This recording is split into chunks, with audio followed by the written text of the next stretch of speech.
Morning students, welcome to online study. आज हम लोग हिंदी में कृतिका पढ़ेंगे। पिछली क्लास में कृतिका में हमने मृदुला गर्ग की लिखी कहानी मेरे संग की औरतें पढ़े थे। आज हम लोग जगदीश चंद्र माथुर की लिखी कहानी रीढ़ की हड्डी पढ़ेंगे। आइए देखते हैं रीढ़ की हड्डी कहानी। रीढ़ की हड्डी मामूली तरह से सजा हुआ एक कमरा। अंदर के दरवाजे से आते हुए जिन महाशय की पीठ नजर आ रही है वे अधेड़ उम्र के मालूम होते हैं। एक तख्त को पकड़े हुए पीछे की ओर चलते चलते कमरे में आते हैं। तख्त का दूसरा सिरा उनके नौकर ने पकड़ रखा है।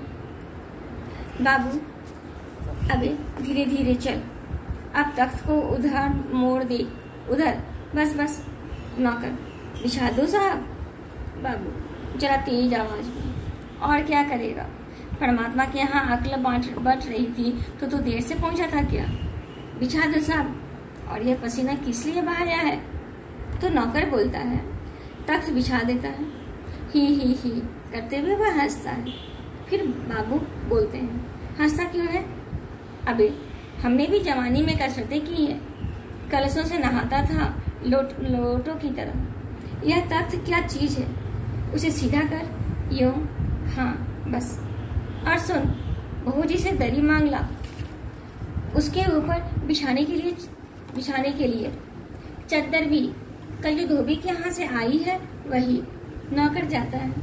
बाबू साहब इस बीच में पेज पोस्ट ठीक करते हैं, एक झाड़न से गुलदस्ते को साफ करते हैं, कुर्सियों पर भी 2-4 हाथ लगाते हैं।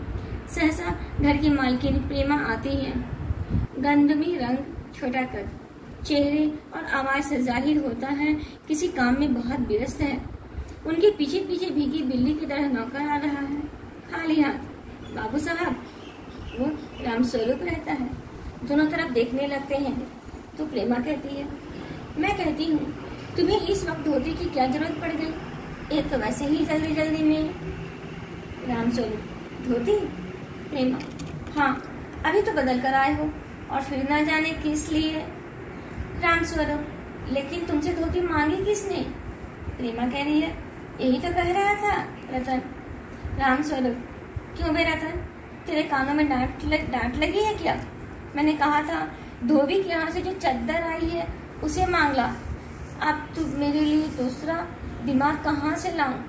सॉरी, अब तेरे लिए दूसरा दिमाग कहाँ से लाऊं? उल्लू कहीं का।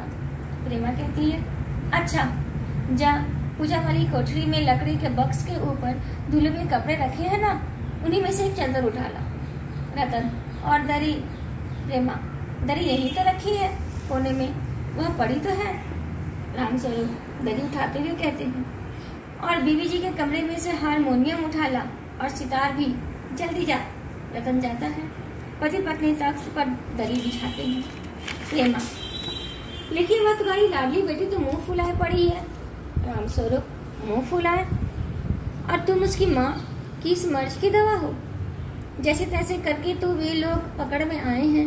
अब तुम्हारी बेवकूफ़ी से सारी मेहनत बिगाड़ जाए तो मुझे दोष मत देना। प्रेमा, तो मैं ही क्या करूं, सारे जतन करके तो हार गई। तुम्ही ने उसे पढ़ा लिखा कर इतना सिर चढ़ा रखा है।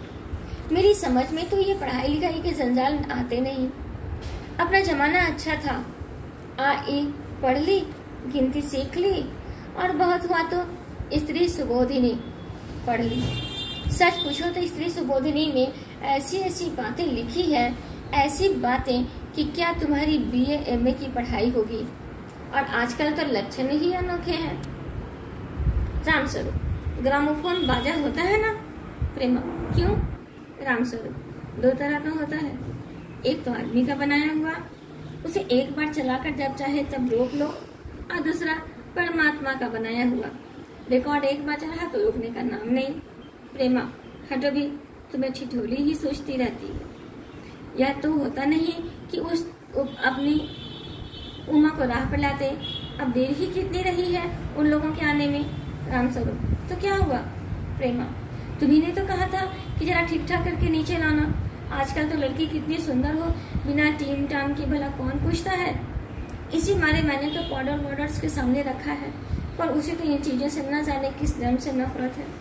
मेरा कहना था कि आंचल में मुंह लपेट कर लेट गई। भाई मैं बाज आई तुम्हारी इस लड़की से रामस्वरूप, न जाने कैसा इसका दिमाग है, वरना आजकल की लड़कियों के सहारे तो पाउडर का कारोबार चलता है। तो प्रेमा कहती है, और मैंने तो पहले ही कहा था एंट्रेंस ही पास करा देते, लड़की अपनी हाथ रहती और इतनी परेशानी न उठानी पड़ती। पर तुम तो रामस्वरूप बीच में ही उसकी बात काट कर कहते हैं, चुप चुप दरवाजे में झांकते हुए, तुम्हें कतई अपनी जबान पर काबू नहीं है। कल ही तो यह बता दिया था कि उन सब लोगों के सामने जिक्र और ढंग से होगा, मगर तुम तो अभी से सब कुछ उगले दे देती हो। उनके आने तक तो न जाने क्या हाल करोगी। प्रेमा, अच्छा बाबा, मैं ना बोलूँगी, जैसी तुम्हारी मर्जी हो करना, बस मुझे तो मेरा काम बता दो। रामस्वरूप, तो उमा को जैसे हो तैयार कर लो, ना सही पाउडर, वैसे कौन बुरी है, पान लेकर भेज देना उसे, और नाश्ता तो तैयार है ना। रतन का आना आ गया। रतन, इधर ला, इधर बाजा नीचे रख दे, चादर खोल, पकड़ तो जरा उधर से। चादर बिछाते हैं। प्रेमा कहती है, नाश्ता तो तैयार है, मिठाई तो वे लोग ज़्यादा खाएंगे नहीं, कुछ नमकीन चीज़ें बना दी हैं, फल रखे हैं, ये चाय तैयार है और टोस्ट भी, मगर हाँ मक्खन तो आया ही नहीं। Thank you.